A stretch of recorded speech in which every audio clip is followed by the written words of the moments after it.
Have you ever walked into a room and just felt calm? Or seen a logo that just seems to grab your attention? Well, a huge part of that answer is hiding in plain sight. We're going to dive into the psychology of color and see how it's secretly shaping our world every single day. Seriously, think about this for a second. Why do stop signs and buy now buttons use the exact same color? I mean, one tells you to stop, the other tells you to go. Is that just a coincidence? Or is there something else going on here? Nope, not a coincidence at all. It's psychology. See, color is this powerful, nonverbal language that our brains are just hardwired to get. It talks directly to our emotions, and it can totally steer our decisions a lot of the time without us even realizing it. All right, so let's kick things off with two of the real heavy hitters. We're talking about the colors that have some of the most primal, deep-seated connections to our emotions, red and blue. Red is a color of extremes, right? I mean, since the dawn of time, it stood for the most important stuff, blood and fire. So on one side, you've got passion, love, excitement. But on the flip side, it's the universal sign for danger, anger, and hey, pay attention. It's a color that just demands you react to it. And you better believe brands know this. They know it better than anyone. I mean, look at Coca-Cola. That red is all about energy and passion. Netflix, they use it to grab your attention and build that what's next excitement. And McDonald's, oh yeah, they're using red to literally make you feel hungry and maybe a little rushed. And get this, it's not just a feeling, it's a physical reaction. Seriously, studies have shown that just looking at the color red can actually make your heart beat faster and raise your blood pressure. It's literally stimulating, which is why it works so perfectly for emergency alerts and, yeah, those buy now buttons.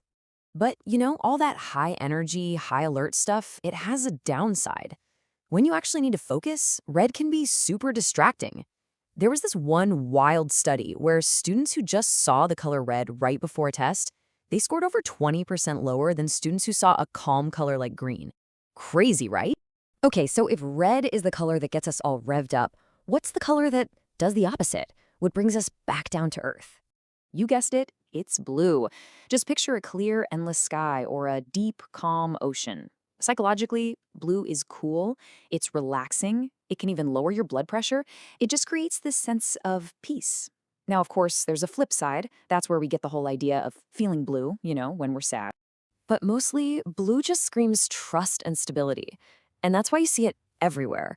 Think about it. Big banks, tech companies, their logos are almost always blue because it makes you feel like they're secure and reliable. It's why police uniforms are blue. It signals strength and professionalism. And why hospitals paint their walls blue, to try and create a calmer, less stressful space. A lot of these feelings we have about color, they're not random, not at all. They're actually baked into our DNA, connected to our thousands of years of evolution and our relationship with nature. Take green, for instance. It's the ultimate color of nature, right? You see green and you think of life, health, growth, but it's got a darker side too. Historically, some of the brightest green paints, they were literally made with arsenic, so green could also mean poison. And then, of course, there's envy. And that link is really cemented in our culture. Shakespeare famously called jealousy the green-eyed monster. And the saying, green with envy, that probably comes from this old idea that extreme jealousy could actually make your skin look kind of sickly and, well, green.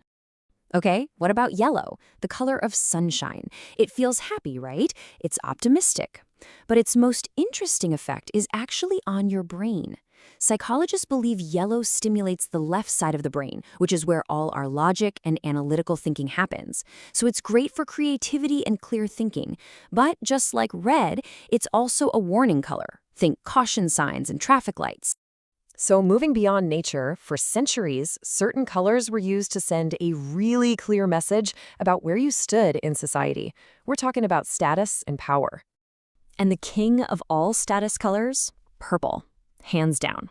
See, back in ancient times, the dye to make purple was insanely hard to get. It came from this tiny sea snail, and you needed thousands of them for just a little bit of fabric. So it was ridiculously expensive. That meant only the absolute richest people, kings, queens, emperors, could afford it. It literally became the symbol of royalty and power. Black is maybe the most complicated color we've got. I mean, think about it. On one hand, it's pure elegance, right? A sleek black dress, a luxury car, a powerful CEO's suit. It's all about authority and sophistication. But then, on the other hand, it's the color we associate with mourning and loss. And it can also feel really aggressive and intimidating. And that feeling of aggression, it has real-world effects. There was this super interesting study looking at sports teams. And they found that teams wearing black uniforms consistently got more penalties called against them. The idea is that the color itself just subconsciously makes referees and even the other team see them as more aggressive. All right, so we've gone through the psychology of all these different colors. So what do we do with all this? Let's bring it all together and see how this whole color code plays out in your daily life. Marketers, of course, have this down to an absolute science. They know exactly which emotional buttons to push. They use red to create urgency for things like fast food and sales. They use blue to build trust for banks and tech companies. Orange is all about action and enthusiasm, perfect for those buy now buttons.